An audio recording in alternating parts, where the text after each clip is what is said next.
আসসালামু আলাইকুম, welcome to থিওরিমিক্স।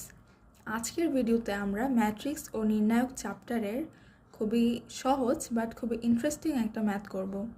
এখানে বলা আছে যে 3/3 ক্রমের matrix A trace A inverse এর মান কত।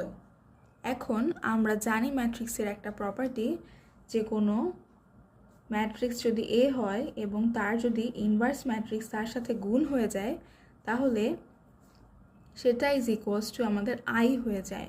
এখন আই হচ্ছে আমাদের অভেদক ম্যাট্রিক্স, আশা করি এটা তোমরা সবাই জানো। এখন যেহেতু বলেছে যে এটা 3/3 ক্রমের, তাহলে এটা হবে আমাদের I3।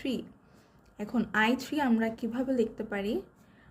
1 0 0 0 1 0 0 0 1। এটা আশা করি সবাই জানো। এখন বসে আমাদের এটা ট্রেস বের করতে হবে। এখন আমরা কি জানি? ট্রেস হচ্ছে মুখকর্ণ বরাবর ভুক্তিগুলোর যোগফল। তাহলে trace I is equals to 1 plus 1 plus 1 is equals to 3, যেটা হচ্ছে আমাদের অ্যান্সার। আশা করি তোমরা সবাই বুঝতে পেরেছো।